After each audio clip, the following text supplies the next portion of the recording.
미국의 여류 작가인 델마 톰슨이라고 하는 사람은 2차 세계대전 중에 행복한 가정을 꿈꾸며 미국 육군 장교와 결혼을 했습니다. 육군 훈련소에 배속받은 남편 따라서 캘리포니아의 모제이브 사막 가까이 있는 훈련소 근처에서 삶을 시작하게 되었습니다. 얼마나 척박한 사막 주변의 땅인지 뜨거운 열기, 섭씨 50도가 넘는 열기와 또 모래바람 통해 너무 힘겨운 삶을 보냈습니다. 주변에 가까운 사람도 없고 멕시칸과 인디안 정도였는데 그 사람들은 또 영어를 할 줄 모르기 때문에 대화조차도 가능하지 않았습니다. 외롭고 힘든 날들을 보내며 그의 부모님께 이런 편지를 보냈다 그럽니다. 더 이상 견딜 수가 없어 당장 짐을 꾸려 집으로 가겠습니다. 여기 있는 것보다 차라리 감옥에 있는 게 낫겠어요. 감옥에는 말이라도 통한 사람이 있죠. 그런 내용의 편지를 보냈습니다. 그때 아버지가 간단한 답장을 보냈습니다. 감옥에 있는 두 사람이 조그만 창을 통해 밖을 바라보았는데 한 사람은 밤하늘에 별짝이는 별을 보며 미래를 꿈꿨지만 또 한 사람은 감옥 바닥에 굴러다니는 먼지와 바퀴벌레를 보면서 불평과 원망의 세월을 보냈다. 하나님께서 널 거기 보내셨다면 이유가 있을 거야. 그리고 그런 편지를 보냈습니다. 그 편지를 보고 델마 톰슨은 감동받았다 그래요. 그래, 감옥에 있는 사람도 한 사람은 별을 보며 미래를 꿈꾸지만 한 사람은 원망과 불평 가운데 있는데 그래, 무엇보다 하나님께서 나를 여기에 보냈다면 하나님 뜻이 있겠지. 그 말에 감동받고 좋은 것들을 찾으려고 애를 썼대요. 가만 보니까 밤하늘에 별이 얼마나 반짝거리는지 도심에서 볼 수 없는 밤하늘에 별이 보이고 밖에 나가면 선인장들이 있고 또 석양에 물든 아름다운 환경들을 보면서 기쁨을 느꼈어요. 또 가까이 있는 인디안들, 말은 통하지 않지만 그들의 편물을 하는 작업을 보면서 또 그들의 도자기를 보면서 새로운 것들을 발견했습니다. 그러다 보니까 말은 통하지 않지만 마음이 교감이 됐어요. 새로운 것들을 많이 보고 그가 글을 하나 썼죠. 빛나는 성벽이라는 글을 썼습니다. 많은 사람이 그 글을 읽고 감동받았습니다. 출판 기념회 때 톰슨 이런 말을 했습니다. 사막과 환경은 변하지 않았습니다. 그러나 제 생각은 변했습니다. 하는 말이에요. 사람이 변한다는 거 참 어렵습니다. 사람이 변해? 절대로 안 변해. 그런 말들을 많이 하죠. 오죽하면 농담 같은 말이지만 사람이 변하면 죽어. 그런 말도 하잖아요. 그 말은 참 변하기 쉽지 않다는 말이죠. 그러나 어렵지만 전혀 불가능한 것만은 아닙니다. 어려운 일이지만 틀림없이 변화될 수도 있습니다. 미국의 마더머리 댄스 교습소라고 하는 곳에 춤 선생으로 있던 젊은 청년이 있었습니다. 그는 어느 날 댄스 교습을 마치고 라디오를 켰는데 라디오에서 도널드 그레이 반 하우스 목사님의 설교가 들려왔습니다. 당신은 영원한 마지막 운명의 시간을 어디서 보낼 겁니까? 당신은 마지막 운명의 시간을 어디서 보낼 겁니까? 그 소리를 듣고 멈춰서서 그 설교 말씀을 들었습니다. 집으로 돌아왔는데도 마음속에 계속 그 소리가 들립니다. 당신은 마지막 영혼의 순간을 어디서 맞이하게 될 것인가? 그 전에 그의 삶은 춤 교습소 선생일 뿐 아니라 향락만을 추구했던 그런 인생이었는데 내가 마지막 순간을 과연 어디서 맞이하게 될 건가? 라는 질문을 하게 됐습니다. 주님 재림하시는 날 난 어디 있을 건가? 나 춤을 가르치다가 내가 주님 맞이할 것인가? 하는 생각을 하다가 그의 삶의 전환점을 갖습니다. 성경을 읽기 시작하고 하나님 말씀을 더 깊이 배우기 위해서 신학교에 들어갔고 정말로 놀랍게 그가 목회자가 됐습니다. 그분은 우리나라에도 알려졌는데 전도 폭발이라는 교재, 전도 폭발, 그 교재를 집필한 제임스 케네디라는 목사님입니다. 이분은 플로리다주의 코랄 라찌 교회에 목회했던 목사님이에요. 그렇습니다. 누구나 진정으로 주님을 만나면 변화가 돼 있어요. 도대체 어떻게 변화될까 하는데 누구라도 주님을 진심으로 만나면 인생은 바뀔 수가 있습니다. 오늘 바울이 그렇죠. 바울은 주님을 만나고 그의 인생이 완전히 바뀌었습니다. 그의 한 사람 변했을 뿐 아니라 그 변한 한 사람을 통해서 많은 사람이 변화가 됐습니다. 일본의 삿포로의 북해도라는 지역에 가면 북해도 대학교 정문에 윌리엄 크락이란 박사님의 동상이 있습니다.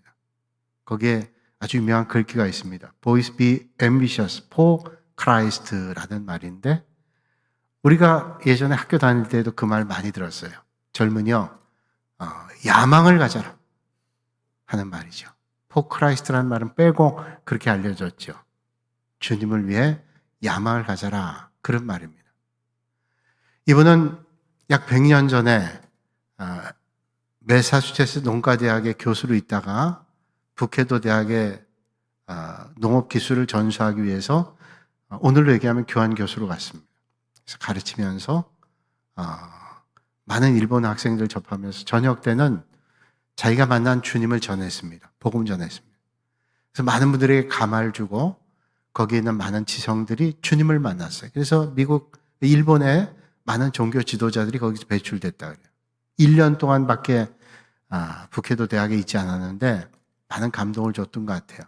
그가 배를 타고 본국에 1년 뒤에 떠나게 될 때 많은 학생들이 나와서 환송할 때 했던 말이 이 말입니다. Boys be ambitious for Christ. 그 말에 감명받은 사람들이 거기 동상을 세웠어요.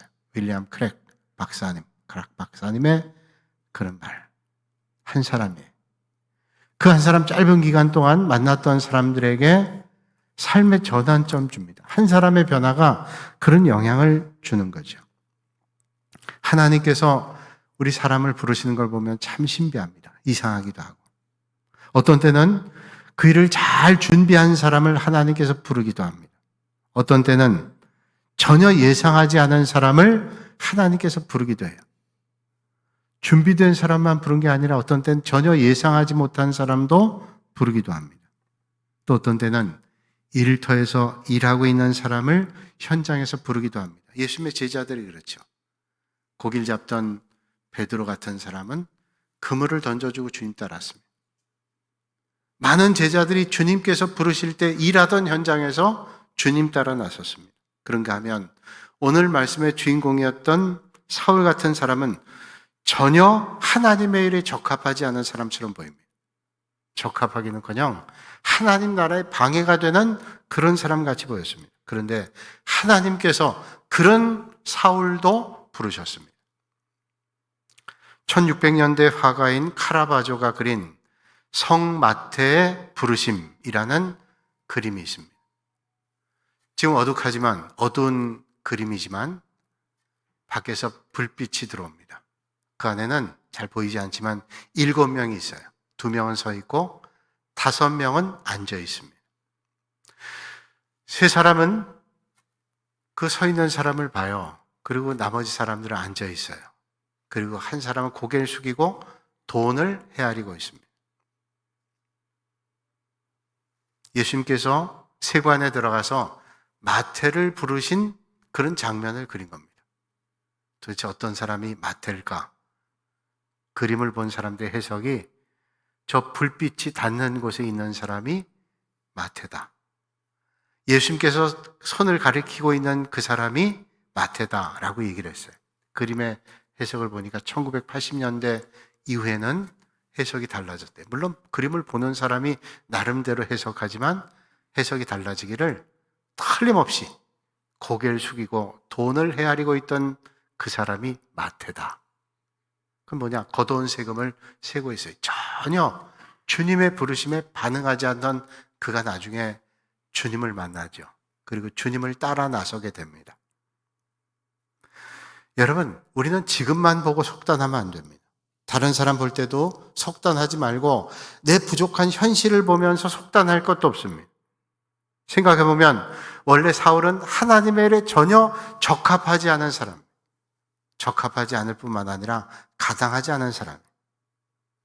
사울이 성경에 처음 등장한 것은 사도행전 7장 58절 말씀에 등장합니다. 성 밖으로 내치고 돌로 칠세 증인들이 옷을 벗어 사울이라 하는 청년의 발 앞에 두니라 말씀하고 있습니다. 누구의 옷을 벗겼습니까? 초대교회 7 집사 가운데 스데반의 옷을 벗겨서 사울 앞에 두었습니다.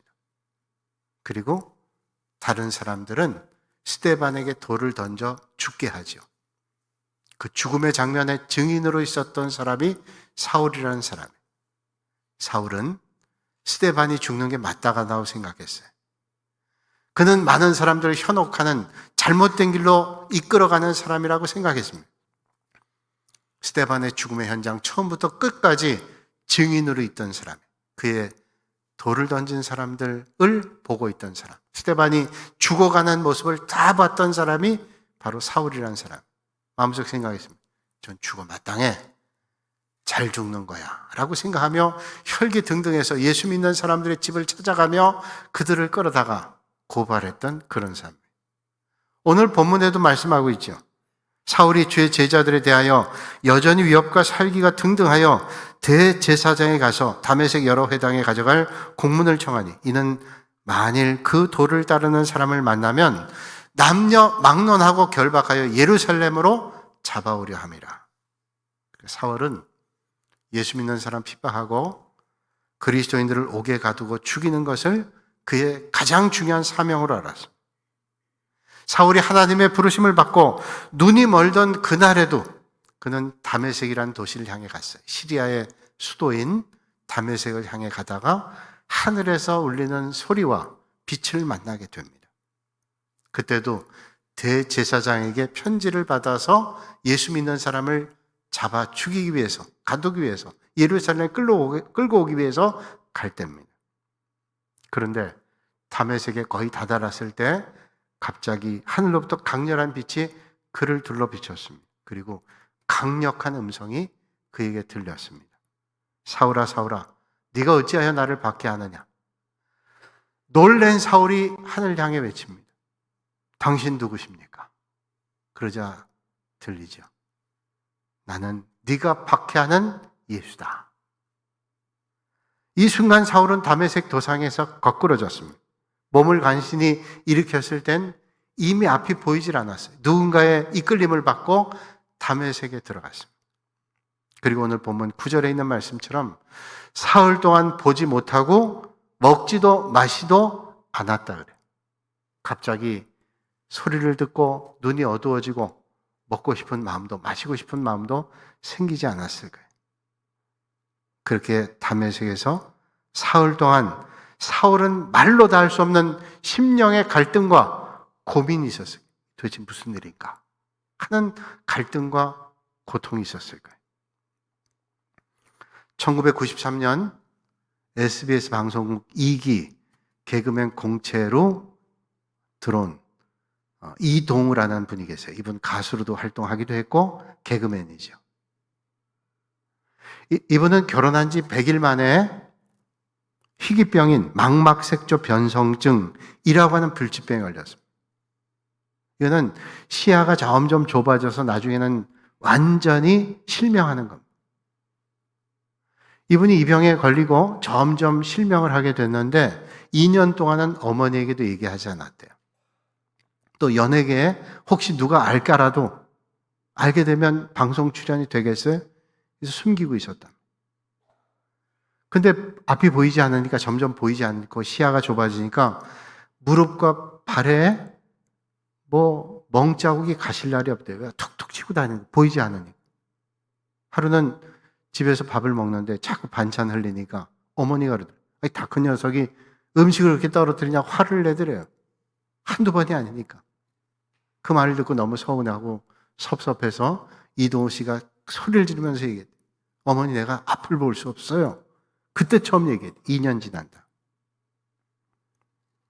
이런 사연을 방송국에서 얘기할 때 이 방송을 들었던 천안에 살고 있는 40대 남자가 연락했답니다. 제 눈을 당신을 위해서 기증하겠습니다. 놀라운 일이잖아요. 그 소리를 듣자마자 천안에 달려갔답니다. 그런데 얼마 되지 않아서 그는 그대로 돌아왔대요. 보이지 않는 눈 그대로. 사람들이 이동호 씨에게 물었습니다. 아니 왜 그냥 돌아왔어요? 눈을 기증하겠다 그러는데 미안하고 감사한 일이지만 받아야 되지 않아요? 그러자 이동호 씨가 얘기합니다. 저는 이미 눈을 선물로 받은 거나 다름이 없습니다. 의아해서 물었습니다. 그게 무슨 말이냐? 그분은 저에게 세상을 열어서 볼 수 있는 눈을 줬기 때문입니다. 그러면서 그 이유를 설명합니다. 눈을 기증하겠다고 하는 남자를 찾아뵀더니 그분은 근육병에 걸렸는데 그렇기 때문에 사지를 움직이지 못하고 누워 있습니다. 그에게 쓸 수 있는 것이라고는 눈밖에 없습니다. 나는 하나를 잃고 9가지를 가지고 있는 사람인데 그분은 오직 그 남아있는 하나를 나에게 주려고 한 겁니다. 어떻게 제가 그걸 달라고 할 수 있겠어요? 저는 하나가 없고 9가지를 가지고 있는데 그 사람 9개를 없고 하나만 있는 사람인데 그걸 어떻게 내가 받아올 수 있습니까? 오늘 이 이야기의 주인공 두 사람. 한 사람은 자신이 사용할 수 있는 사지백체 가운데 사용할 수 있는 하나뿐인 눈을 주겠다고 하는 사람이고 또 한 사람은 세상을 볼 수 있는 눈을 얻게 된 거예요. 그래서 얘기하죠. 나는 그 사람을 만나고 진짜 눈을 얻었어요. 라는 거예요. 그렇습니다. 사울은 육신의 눈은 멀었지만 마음의 눈이 밝아져 생명의 주님을 만났습니다. 주님을 만나니까 그 인생관이 달라지고 가치관이 달라지고 삶의 목표가 달라졌습니다. 전에 상상할 수 없었던 사람이 됐어요. 그전에는 시민권 자랑하고 그의 율법을 자랑하고 그의 지식을 자랑했다면 주님 만난다면 그건 다 아무것도 아니다. 쓰레기다. 해다. 그렇게 여겼어요. 도저히 변할 수 없을 것 같았던 그 사람이 변화돼서 바울이 됐습니다. 다메섹 도상의 체험이 그의 눈을 멀게 했지만 그의 영적인 눈이 열려지는 하나님의 은혜를 만나게 했습니다. 이전에 교만했던 사람, 그가 가장 겸손하고 낮아지는 그런 사람이 됐습니다. 주님 만나면 변화되죠. 여러분 베드로를 보세요. 밤새 고기 잡으려 했지만 한 마리도 잡을 수 없었습니다. 예수님은 베드로에게 깊은 데서 금을 던지라고 말씀하죠. 베드로가 얘기합니다. 제 경험 생각으로는 밤새 고기를 잡았는데 잡을 수 없어요. 그런데 밤새 금을 던졌으나 아무것도 잡지 못했다고 말하면서 뭐라 그래요? 그러나 말씀에 의지해서 내가 그물을 내리리다. 내가 납득돼서 금을 던지는 거 아닙니다. 내가 주님 말씀하시니 그 말씀에 의해서 내가 금을 내리겠다는. 그렇습니다. 믿음에는 다른 전제 조건 필요하지 않습니다. 믿음은 주님 말씀하시니까 순종하는 거예요.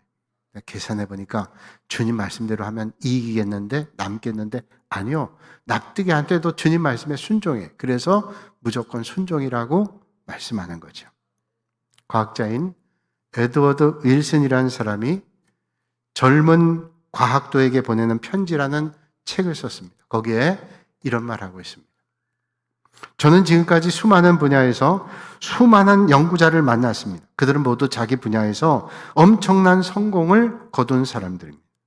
그리고 그들을 만난 뒤에 저는 이상적인 과학자가 되기 위해서는 오히려 너무 똑똑한 사람이 되면 안 된다고 생각했습니다. 자기 연구를 완성하기 위해서 무슨 일을 해야 할지 알 정도는 돼야 되지만 너무 똑똑한 사람들은 한 가지 일에 쉽게 질리기 때문입니다. 바꿔 얘기하면 끈기 있게 하기가 어렵기 때문이라는 거예요. 납득이 안 되죠. 똑똑한 사람이 성과도 내잖아요. 그렇다면 일본 사무기 전문 업체, 아주 유명한 회사죠. 교세라의 회장의 말을 들으면 정확히 이해가 될 거예요. 이나모리 가조라고 하는 회장이 이런 말을 했습니다. 머리 좋은 사람들은 혁신을 일으키지 못합니다. 머리가 너무 좋아 어떤 일이 얼마나 어렵고 왜 안 되는지 시작도 하기 전에 파악되기 때문에 납득이 돼요. 너무 똑똑하니까 계산해 보니까 안 돼. 할 필요도 없어. 이렇게 판단한다는 거예요. 그래서 그냥 포기해버리고 만다는 거예요. 그렇습니다. 예수님께서 복음 전하라 할 때 12제자를 부르시죠. 요즘처럼 인터넷이 있거나 방송이 있거나 OTT가 있는 것도 아닙니다. 어떻게 이런 시대 아닌 그 시대에 복음을 세계 전할 수 있어요? 제자들이 계산할 줄 아는 똑똑한 사람이었다면 시작도 하기 전에 이거저거 계산하다가 포기했을 거예요. 주님 말씀하지만 이거 안 돼. 그만뒀을 거예요. 그런데 저들은 주님 말씀 듣고 성령의 충만함을 받아 발 닿는 곳마다 그 먼 길을 마다하지 않고 기꺼이 가서 복음을 전하다가 마지막에 다 제자들이 순교합니다. 주님의 말씀을 내 이성과 내 생각으로 판단하지 않고 무조건 순종했기 때문에 하나님의 역사가 이루어졌어요. 순종했던 베드로에게 주님 말씀하죠. 이제부로는 내가 사람을 취하리라. 네가 고기 잡던 인생이었는데 고기 잡던 인생이 아니라 이젠 네가 사람을 낚는 어부가 되겠다고 말씀하고 있습니다. 변해던 바울은 이제 사명으로 충실한 사람이 됐습니다. 그렇죠. 주님을 만나면 사명이 충만한 사람 됩니다. 미국의 지미 카터 대통령 우리가 알고 있습니다. 이 사람 평생 주일학교 교사했다는 거 우리가 알죠. 그가 암에 걸려서 죽음을 목전에 둘 때에도 90살에 그는 주일학교 교사 일을 끝까지 감당했어요. 그 사명이 끝까지 주님의 일을 나는 하리라 사명이. 안톤 브루크너 7번 교향곡은 80분간 연주가 됩니다. 아주 긴 연주예요. 이 안톤 브루크너 교향곡 7번 연주가 80분인데 거기서 딱 한 번 나오는 악기가 있습니다. 심벌즈. 48분 2악장에 심벌즈가 딱 한 번 나옵니다. 그 사람은 그거 한 번 치려고 교향악단에 있는 거예요. 어떤 사람은 얘기합니다. 아니 어떤 사람은 80분 내내 분주하고 어떤 사람은 40분 50분 분주한데 그 심벌즈는 뭐 굳이 있어야 돼? 라고 얘기할 수 있어요. 그러나 완벽한 교향곡은 필요 없는 악기가 없어요. 다 필요합니다. 제1악기도 필요하고 제2악기도 필요해요. 다 필요합니다. 필요 없는 악기는 아무것도 없습니다. 모든 악기가 각자의 자리에서 연주할 때 교향곡은 완성이 되는 겁니다. 오늘 우리에게 필요한 것은 작곡자이자 지휘자이신 하나님을 바라보면서 끝까지 사명을 감당하는 것입니다. 로마서 15장 19절에 말씀합니다. 표적과 기사의 능력으로 성령의 능력으로 이루어졌으며 그리하여 내가 예루살렘으로부터 두루 행하여 일루리곤까지 그리스도의 복음을 편만하게 전하여노라. 편만하게 전했단 말은 널리 가득 차게 전했다는 거예요. 어디에서? 예루살렘에서 일루리곤까지. 일루리곤은 마게도냐 북쪽입니다. 오늘로 얘기하면 그리스라는 나라의 북쪽이 마게도냐인데 그 마게도냐의 또 북쪽이에요. 예루살렘에서 거기까지 그 당시에 그 먼 거리를 복음 전했어요. 때로는 배를 타고 전했을 겁니다. 때로는 말을 타고 전하기도 했을 거예요. 그러나 대다수의 복음 전했던 길은 걸어서였어요. 얼마나 힘들고 괴로운 길이었겠어요. 그러나 하나님의 사명자로 예루살렘에서 일루리곤까지 그 엄청난 지역을 누비면서 하나님의 말씀을 전했습니다. 복음에 대한 열정과 헌신 덕분에 수많은 사람들이 믿음 안으로 하나님의 백성이 되었습니다. 그가 눈을 감고 마음이 열리게 되자 하나님의 사명을 끝까지 감당할 수 있었습니다. 이제 말씀 마칩니다. 오늘 우리는 잠시도 눈을 감기 어렵습니다. 스마트폰, 알림 때문에, 해야 될 일 때문에, 인간관계 끝없는 경쟁 때문에 늘 깨어 있어야 되고 항상 보고 있어야 된다고 생각합니다. 하지만 그만큼 우리의 마음은 다쳐가고 있는 게 아니죠. 오늘 본문 말씀의 사울은 빛 가운데 쓰러지고 눈을 감았습니다. 앞을 볼 수 없는 바로 그 순간에 비로소 그의 마음이 열렸고 주님의 음성을 듣고 새로운 인생, 사명의 길을 시작하게 됐습니다. 이 말씀은 오늘 살아가는 우리를 향해서 묻고 있습니다. 너는 지금 눈을 감고 마음을 열 수는 없는가? 사울은 멈추지 않던 사람이었습니다. 열정이 넘치고 정의감에 가득 찼습니다. 하지만 그 열심, 정의감은 잘못된 방향이었습니다. 주님은 그를 멈추게 하셨고 눈을 감게 하셨습니다. 우리도 멈춰야 될 때가 있습니다. 세상의 정의감, 내가 옳다고 믿었던 것, 신앙이라고 착각했던 잘못된 열심조차도 멈춰야 됩니다. 멈출 때 주님의 음성이 비로소 들립니다. 사울은 눈을 감은 채 사흘 동안 먹지도 마시지도 않았습니다. 그 시간 그는 자신이 지금까지 믿고 살았던 모든 것들이 무너지는 아픔을 겪었습니다. 그러나 그 순간 마음이 열렸습니다. 육체의 시력은 닫혔지만 영적인 눈은 열렸습니다. 사랑하는 여러분, 우리 인생에도 눈을 감는 시간이 필요합니다. 아무것도 할 수 없는 멈춤의 시간, 침묵의 시간. 그러나 그 가운데 가장 깊은 곳에서 우리는 하나님을 만납니다. 사울에게 사울은 죽음의 시간이었지만 부활의 시간이었습니다. 눈을 감고 마음을 열면 우리도 사울처럼 주님의 음성을 듣게 될 것입니다. 우리도 바울처럼 인생의 방향이 바뀌어지게 될 것입니다. 오늘 이 아침의 예배의 자리가 우리의 눈이 감기고 마음이 열리는 거룩한 사울이 시작되는 그런 날이 되시기를 주님의 이름으로 축복합니다. 거룩하신 아버지 하나님, 때때로 우리는 하나님의 음성을 듣고 주님께서 기뻐하신 자리로 나아가야 될 텐데, 그러기 위해서 때때로 세상을 향했던 우리의 눈을 감고 주님께 마음이 열려 하나님의 인도함 받는 복 있는 자리 있게 하여 주시옵소서. 오늘도 이 아침에 주님 만나는 은혜 자리가 되게 하시고 또 한 주간 주님의 음성을 듣고 우리의 마음을 열고 주님과 함께 동행하는 복 있는 인생이 되게 하여 주시옵소서. 예수님의 이름으로 기도하옵나이다. 아멘.